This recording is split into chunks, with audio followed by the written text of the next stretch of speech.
What's going on, y'all? In this edition of NNP News, Jamaica's getting rid of the Queen, black businesses in the U.S. have to hide the fact that they're black, and Katt Williams got banned from the projects. It starts now.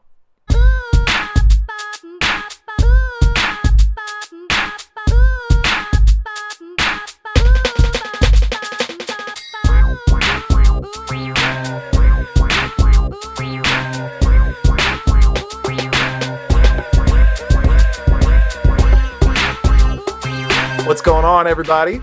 Hello, everybody. Welcome to another amazing episode of the No Name Podcast, the number one podcast going out across the airwaves where we bring you stories of black excellence and righteous ratchetry from across the black diaspora. I am Mr. Bizu, and to my left is the lovely... I am Lady Sasha. How are you doing? I'm doing pretty good, man. Weather's getting warmer, which means sundress season is almost here. Yeah, except that I don't have sundresses. I need to change my wardrobe. You need to get on that. Do not want to be left behind. Yeah, I know. Do you have some announcement, Mr. Bizu? I sure do. You can catch us on Instagram, Wechat, and Twitter. And this is the debut YouTube show. So what's going on in YouTube land, everybody? Clicking on this show was the best idea you've had all day. Welcome. Well, you're going for it. But yeah. Yes. Yeah. If you join us on our Wechat platform, you'll get access to the NNP updates group, and you'll be able to get the latest announcements, show notes, access to all kinds of cool stuff, and you get to sit down and chat with other listeners who are... a pretty good, fun group. Yes, fun. That's the word we'll use. Fun. Very fun group of people, man. Very, very cool. So it's time for the good news. Yes, it is. NNP News for April 18th. And as always, we start with the good news. And I will let Lady Sasha take it away. Yes, so the first good news is from Haiti. An Haitian woman called Paola Matt. She's a lifestyle blogger of Haitian descent based in New York, and she has this brand called Femme Jam, which is a collection of very colorful head wrap, which is really, really nice to see. The brand is releasing the Spring 2016 lookbook, who is going to show a series of stunning pictures of head wraps. Oh, really? Yeah, and you can see the variety of women, black women, the variety of way of wearing head wraps. Very colorful, really beautiful. We're going to share this on the No Name Podcast moment and groups. Yes, we really are. And they do look beautiful, like really... They amazing. Do, and I hope work is going to be appreciated for a lot of people, and that the head wrap style will be the trend now. And I really like how in some of the photos they used the model that had a prosthetic leg. Yeah, that's what I was saying when I say variety of picture. Yeah. Like she shows women wearing those head wraps, but they have in a variety of context, diverse context, and even diverse body. You can see people, black women with curves, see black women with like prosthetic leg, So I really love those pictures. Wow, we will be sure to let you guys see these pictures as well. Yeah. All right.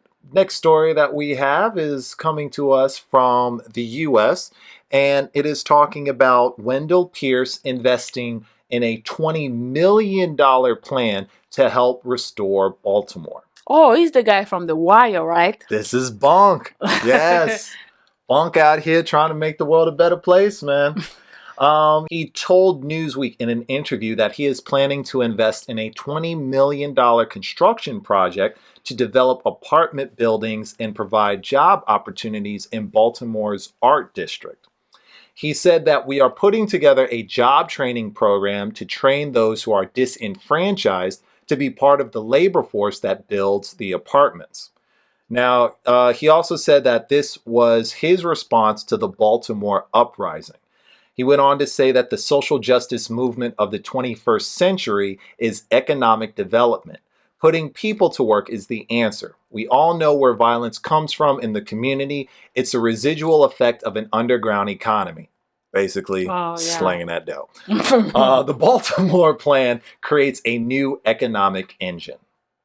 So it is really nice to see an actor really like going and supporting the economic and putting his money where his passions are, you know, or putting his money, you know, in the things that he says and the things he really believes in. It shows, you know, his conviction.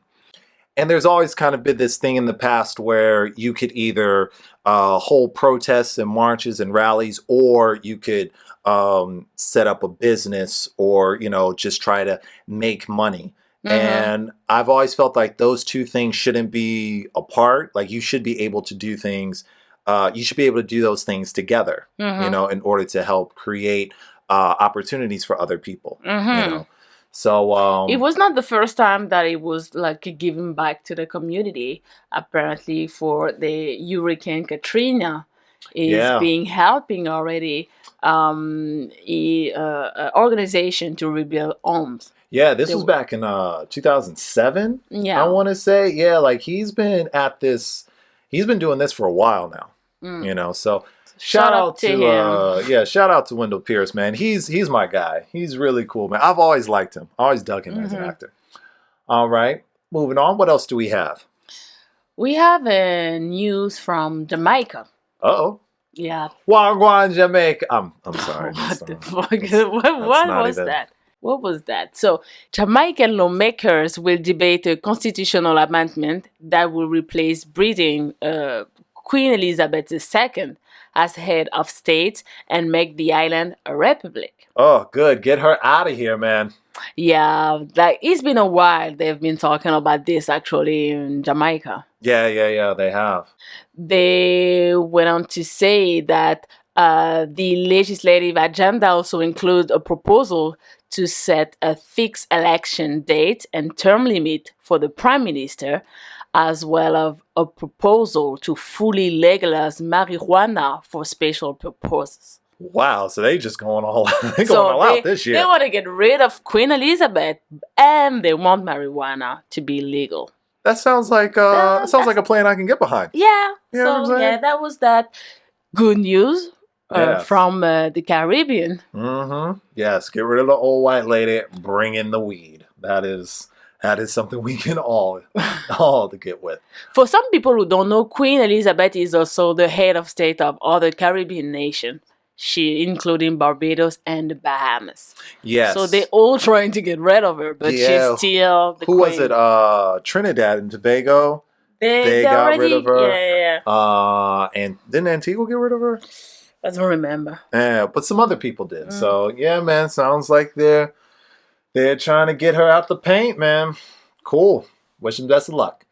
All right. Next one is coming to us from Blavity. And it is talking about Rihanna, who basically helped one of her fans come out to his family and friends. Oh, well. Yeah. A fan. Oh, okay. A fan. Yeah. And a direct message on Twitter, Rihanna showed an exchange between her and a fan to basically help him become more comfortable with his sexuality. Yeah. In the tweets that she put out, basically the fan was like, I don't want to live as a liar. I want to be true to who I am, and, you know, all these things. And Rihanna was like, baby, it's okay to be scared. It's more important to be who you are. You don't have a choice. It's not the decision to be made. You are who you are. Like, she's basically giving him, you know, all of this encouragement and telling him that, yes, this is okay to be, you know, who you are. And it's funny. It's not some, you know, one and done thing where she was like, all right, kids, stay in school, and just went off to go do whatever. She actually stuck around while he came out. Around his family. Yeah. Oh, like, wow. The fan said, he sent her a message like, oh my goodness, I came out to to my friend. And Rihanna responded in like 3 minutes. She's like, how did she react? And the guy was like, she was so happy for me. Rihanna says, I'm glad. Like, they're having a conversation. Yeah, she got time. Yeah, like she made time to help this person out. You know, like, this is crazy. You know, which is weird because, you know, Black people have such a hard time with homosexuality, according to BuzzFeed. Well, you know, I don't understand why. I don't understand how this could be possible. But all right, whatever. But yeah, man, shout out to Rihanna. Yeah, big shout out to Rihanna. All right. And the final one coming from Morocco.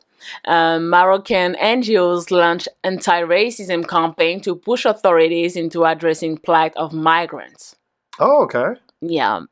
Actually, a couple of weeks ago in downtown Rabat in Morocco, activists with GADEM, which is a group in support of refugees, held a press conference to announce the launching of the first trans-Maghrebian campaign against racism. We know that is something was needed because the Maghrebian countries, which is in North Africa, we've been hearing a lot of racism cases there. Like against sub-Saharan Africans and just dark-skinned people in general. Yeah. So they have this initiative who been launched on the International Day Against Racism. It came 2 years after that organization called GADEM launched a similar campaign called My Name Is Not Negro.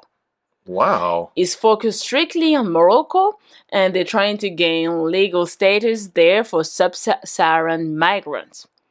So now this new campaign aims more broadly, and I think we should shout up to them because it's an issue has been going on in Arabic countries. Yeah. Even if Arabic countries, they are in Africa, but we always hear some case about the dogging Black people there. Yeah, they're always trying to separate themselves from sub-Saharan Africa, man, and it's really unfortunate that this kind of thing is happening. So shout out to them for trying to draw attention to it, and hopefully they can make some progress in that area. Yes. All right. And I think that's all the good news that we have for today. Yeah. But now we about to get back into that bad stuff, man. Yeah. We will be right back.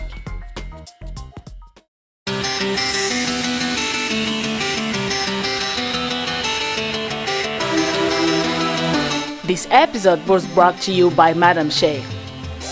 Do you want your hair to be healthier, longer, and stronger? Now, thanks to Madame Shea, it can be. Madame Shea is an all-natural hair care company that ships to virtually every province in mainland China. Madame Shea's products are all natural and paraben and sulfate-free, ranging from hair oil to cleansers and conditioners. For more information, head to the website madameshea.co or go to Madame Shea's Wechat at Madame Shea, MADAMESHEA. Let her know that you heard about it from the No Name podcast for special discounts on your next order with the promo code Madame Shea 10. Madame Shea, hair care au naturel.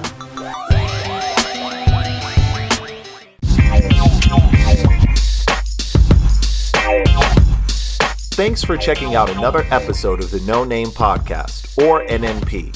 We value our platform and are working to bring you the best show possible. Now you can help make that happen. If you like what you've heard or have an idea to make it better, feel free to follow us on Wechat, Twitter, and Instagram at bizunsasha, BIZUNSASHA, and tell us what you think. Or you can send us an email at nonamepodcast123@gmail.com. NNP, many voices, one sound. Peace. And we're back. What's going on, y'all? It is time for the bad news. Yeah. And this first one is coming to us from the Chicago Tribune. We're going to head to the States. And it is talking about how Black businesses or not all, but some black businesses are hiding the fact that they're black owned because they're worried that they're going to lose business. So basically, what's happening? They're not saying at all who is buying the company. Some entrepreneurs are leaving their photos out of websites and marketing materials, and some black business owners are actually giving off the impression that their white employees actually own the business. Oh wow! Ain't that some shit? For what? Well, because they're worried that they're going to lose customers. Mm-hmm. Yeah, man. So those people would just prefer to hide their identity and deal with people who wanted to go to white businesses instead of just showing their own picture on their website.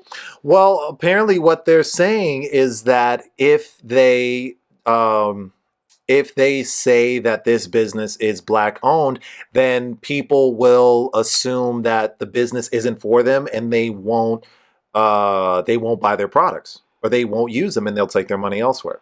Yeah, but you can work in IT on developing apps, and like your product is not for black people, it's for everybody. So even if it's black owned doesn't mean like your target audience is only black people. Surprisingly, no, man.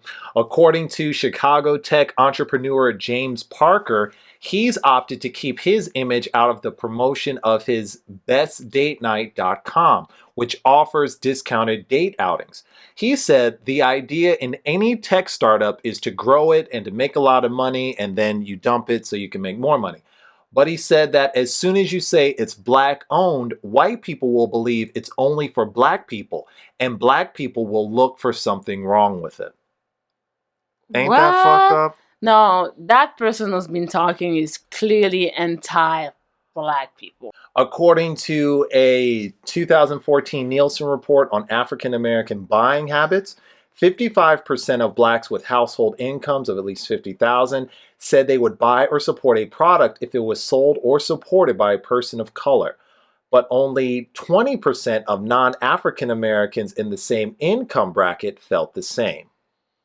So basically what's happening is, although over half of black people that were surveyed said they would support black businesses, only 20% of non-black people, so we're talking white, Latino, Asian, only 20% of them would support a black business if they knew it was black owned.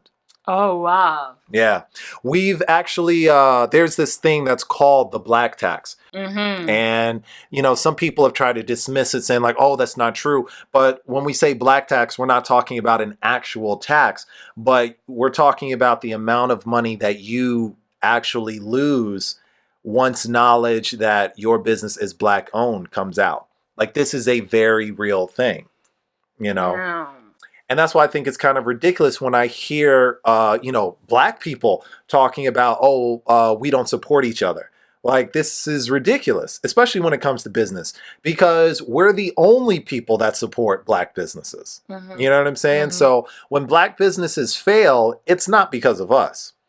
Yeah, It's because of the other people who feel like they should not support. Well, they feel like they're trained to see black as bad and Mm-hmm. black is inferior. Mm-hmm. You know what I'm saying?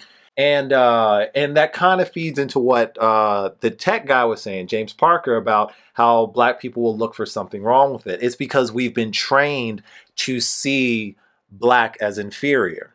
Mm-hmm. So if a black person starts something, we automatically think that there's something wrong with it. Mm-hmm. Mm-hmm. But even with that, we still support black businesses. Yeah. So basically, I'm seeing that one of his strategy was to hire white spokespeople to represent the company. Yeah. For general market audiences. So, like, I don't know. I just feel like the idea of like having a business and have to hide. Like you can employ white people. Like you have a company. You don't care about who you're employing, but the fact that you have to hide and don't put the picture of yourself on the website and maybe don't put your name, because if your name is, I don't know. It's ridiculous. The fact you have to scrub the blackness off of your business. This is That's sad. insane, man. Anyway. That's insane. Moving on from that depressing piece of shit. We have another one. We have another one. So DJ Drogba, which is the soccer player from Ivory Coast, he has to issue legal proceeding against Daily Mail for factually incorrect and fake report on his foundation. I was following this scandalous story on the internet, and what we do know is that DJ Drogba issued a very strong official statement in response. Drogba may not currently be a Chelsea player, but we know he's still a club legend, and there's every chance that at some point in the next 12 months it will be back in the soccer team. But what's happening to him is like, why Daily Mail has been accusing him. So basically the Daily Mail being lying. They've been claiming that Drogba has already caused untold amount of damage to the foundation. To his charity foundation? To his charity foundation, which has all his account in both the Ivory Coast in the UK. And Drogba's statement assured that there is no fraud, no corruption, no mismanagement, no lies at the foundation or with the foundation use of fund and donation. So this is still a story in process, though. We're trying to see who is saying the truth, who is lying, but it's just that I find it really, really hard to believe that a newspaper like a Daily Mail taking a story, a developing story, which is not like they don't have facts, and they've been giving strong statement about this. Well, it's the Daily Mail. The Daily Mail is known for, just kind of putting whatever out and having a very loose definition of facts and truth. Really? Yeah. They're kind of known for that. Putting out sensational stuff. They have definitely done that before. So I wouldn't be surprised if this came out to be, the Daily Mail basically just lying on Drogba and, Drogba getting paid. Yeah, you know what I'm saying? It will. I think it will, but it's unfortunate to see how journalists sometimes they can build your reputation, but they can try to destroy a reputation too. This is very true. Next one is coming to us from venturesafrica.com, and it is talking about how UNICEF has put out a statement saying that Boko Haram suicide bombers are now children. Wow.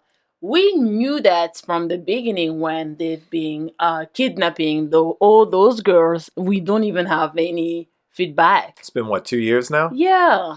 So I don't know if the bad news is the UNICEF releasing this statement or the UNICEF releasing this statement now. Because, like you said, this is some shit that we kind of already knew. A report called Beyond Chibok has just been released, and it contains facts about the effects of the girls' kidnapping 2 years ago. And basically, the bottom line of the report is that over 1.3 million children have been uprooted by the violence propagated by the terrorist organization, and many more are being used in suicide bombings in several northern states. Oh, wow. All kinds of fucked up. It also states that Cameroon, along with Nigeria, have the highest percentage of incidents involving child suicide bombers.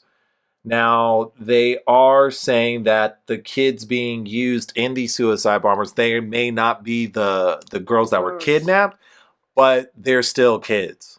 Yeah, they're still kids, but it's really unfortunate Yeah. I don't like the situation, but I feel like this situation describe more the economic activity and the unemployment rate in those countries. Yes. And it's been said also recently that Boko Haram, Yeah. they got funds like Yeah. like Yeah. They're like a getting money from state, somewhere. and they got money, and they actually proposing to those kids to, okay, you want to have your own business, you want to have that project, so we can fund you. But Mm. those people, they're like, okay, I would like to set up my business, but I don't have money to start with. And they're like, okay, so just come with us, do whatever we tell you, and you will have your money after. So Mm. people kind of like go into it Yeah. Yeah. Yeah. by necessity, you know. That's insane, man. That's crazy. Well, hopefully, man, President Buhari can do something about this, because he actually ran when he was running for president. Like, this was one of his campaign platforms. He's like, "Yo, I'm gonna take care of Boko Haram." But from what I'm gathering so far, nothing much has been done on that front. So hopefully that shit'll change in the next couple of months. Mm-hmm. But something needs to be done. Damn, that was sad. Yeah, that's really sad. So many people died Yeah, from it. So many kids. yeah. Final piece of horrible news coming to us from the Atlanta Black Star. Oh yeah. So first time we seeing the Australian government failed intervention leaves Aborigines poor, angry, suicidal, and criminalized. Wow. So when I say Aborigines, it's like the indigenous, Yeah, the indigenous people yeah, that lived in Australia before the them real pale. people, Yeah, the for the real real people of the real, Australian citizens before them yeah. pale skins got in there. The indigenous people of Australia continue to suffer from terrible living conditions and unfair criminalization years after the government began to a not successful intervention to aid them. Mm. It's unfortunate that so many people forget about the indigenous people in not just Australia, but in many countries around the world. It feels like when we talk about Black rights and we talk about uplifting society, that these are the groups of people that kind of getting forgotten because they don't really have a voice. Yeah, especially that those the indigenous black people. Yes, we forget about that. Yeah, and they are always the same one who left like starving, no food, nothing, when you know that it was their land.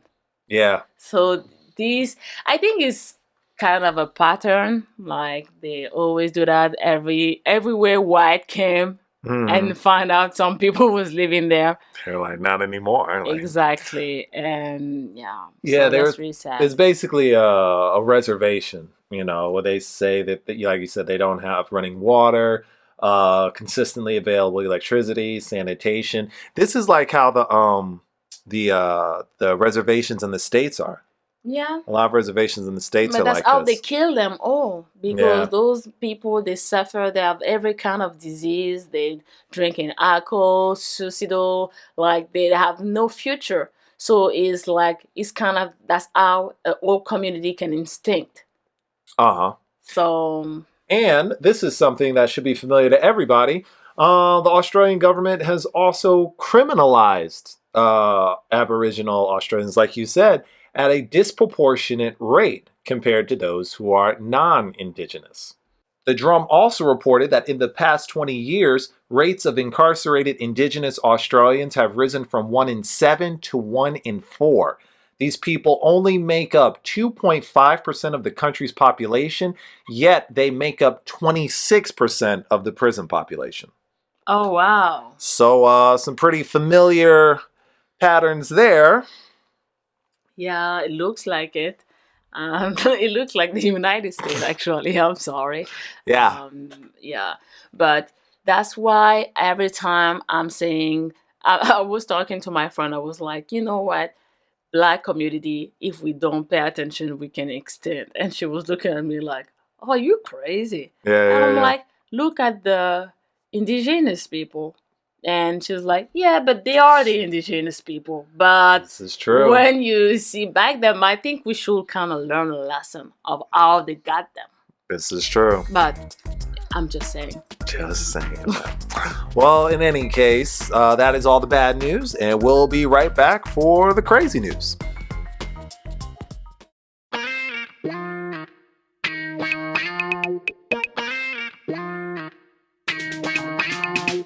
This show is brought to you by Phoenix Health and Life Coaching. Phoenix Health and Life Coaching is the lifestyle service that's all about creating a personalized, healthy lifestyle with balanced sports nutrition plans and workouts. It's easy to follow and easy to apply. For more information, go to www.phoenix-healthlife-coaching.com. That's www.phoenix-healthlife-coaching.com. Eat, move, and live better.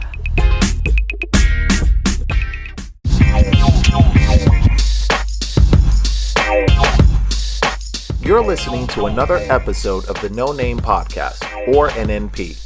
NNP is a show that aims to bring the world's Black diaspora to the forefront and highlights their unique lifestyles while connecting their common cultures. The perspectives of the diaspora are valuable, and no one can tell our stories better than us. So thanks for hearing ours. We appreciate your support and encourage you to share. NNP, many voices, one sound. Peace.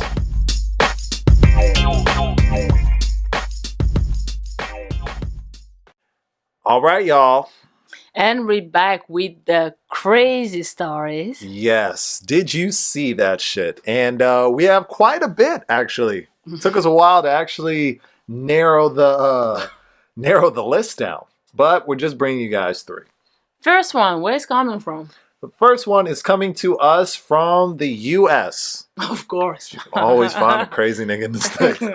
And it's talking about everybody's favorite comedian, Katt Williams. All right. Now, Like he did again. Yeah, exactly. This time, he has been banned from all 14 housing developments in a Georgia community because he got in a fight with a teenager a month ago. Remember that video that's been going around? Yeah, that was crazy. He was just fighting a kid. Yeah, where he tried to sneak a teenager and he basically ended up getting thrown around on the ground. Mm-hmm. Yeah, so a rep from the Gainesville Housing Authority tells TMZ that Katt's been banned from all 14 of their housing complexes. And law enforcement confirmed the ban, saying that Katt will be arrested if he returns to any of the properties. Wow. This is kind of sad for him, though. Yeah. Like, I can see this guy is sick. How you seeing an actor, comedian, how he can, like, get terrible. Like, I don't know, homeboy needs help, man. He needs something. Counseling, whatever it is, because you can't be running around just slapping kids in the face. And not only slapping kids in the face, getting beat up by those kids. Like, that's not cool, man. Like, dude's kind of turning into a parody of himself. Yeah, and, that's not cool. Yeah, now he's just a joke. Mm-hmm. Well, this next piece of crazy news is coming to us from the continent. From Zimbabwe. Zimbabwe, baby. Yeah, a jealous wife in a marital battle with her husband has set the man's house on fire. After learning that he attended his girlfriend's funeral. She was not having that, apparently. Yeah, so according to the Chronicle, her name is Fortunate Ndolovu. She's 33. She said that Benjamin Mukumbira, 45, of the same suburb, deserved what he got. She said, I do admit that I tore his blanket and poured paraffin on his bed and set them on fire after I found out that he had attended his girlfriend's funeral. After I just recently lost my twins and he had also refused to take responsibility for them. Oh, so he wasn't going to take care of the kids? Yeah. Oh, so that's why she been mad and yeah. Yo. So motherfucker had it coming the way I see it, man. she had it that she also assaulted him with fist and slammed him against the wall and burned his clothes for leaving me while I was pregnant. Damn. Wow. Yo. This is That's crazy. Man. So she appeared on court and she is facing physical abuse and malicious damage to property charges. Well, yeah. But I'm sure This is what she got for keeping it real. Yes, exactly. But I'm sure the judge is probably going to look at her and be like, you know what, man? I don't want to do it, but you know, I got it. Because this is sad what was happening to her. So maybe people supporting her and be like, you did the right thing. Exactly. You know, everybody in the jail be like, yo, girl, you know I did the same motherfucking thing. I'm surprised you didn't burn him. The guy is a piece of shit. Well, our final piece of crazy news is good news. It's a good news. It's talking about Andre Lion and Boo Boo Kitty, man. Yeah. They tied the knot. Congratulations to them. The Empire's fan. Yes. The actor actually got married. Mm-hmm. They got married in the Cayman Islands. Oh, so you know they doing big Cayman things. Islands. Yeah. Looks very nice, man. Thanks to this paparazzi photo that somebody snuck on their iPhone. Shout out to them for invading everybody's privacy. Yeah, they said no Empire actors were present. It looks like this was supposed to be a very private ceremony. But we know paparazzi doesn't respect those kinds of things. Yeah, they don't care. And so now we're here reporting on it for you guys. So, you know. Yeah, man. It went down at a mansion on the Grand Cayman Islands. The guest list was limited to close family, friends, and relatives. And the guests also dined in style. They had steak and lobster. How do they know this? Like, how would they even know this? Steak and lobster? Yeah. Why you say this? I mean, like, how? Because let me just do that. The paparazzi, how they know all those information, right? Damn, man. These guys are thorough. Yeah. Now they also go on to say that the two met on the set of Empire, and I guess all the singing and dancing, you know, caused them to fall in love. Yeah. Maybe she likes people that have bipolar. I don't know. I don't know what it is, man. No, but when you work with the person and you see the person on a daily basis, like, you kind of attracted to them sometimes. I guess so, man. Well, shout out to Andre and Boo Boo Kitty, you know. Congratulations to them. I'm sure that they will have a very happy marriage and many, many light-skinned babies that glow in the dark. So, you know, why you underline? I'm just saying they'll be very easy to see. Which is good. Right. So this is how we end. They can find the show. They can find us on Wechat, Twitter, Instagram, and YouTube at bizunsasha. BIZUNSASHA. If you guys have any questions, comments, concerns, or want to reach out to us, please feel free to send us an email at nonamepodcast123@gmail.com. That was Lady Sasha. And that was Mr. Bizu. We'll see you guys later. Peace. Bye.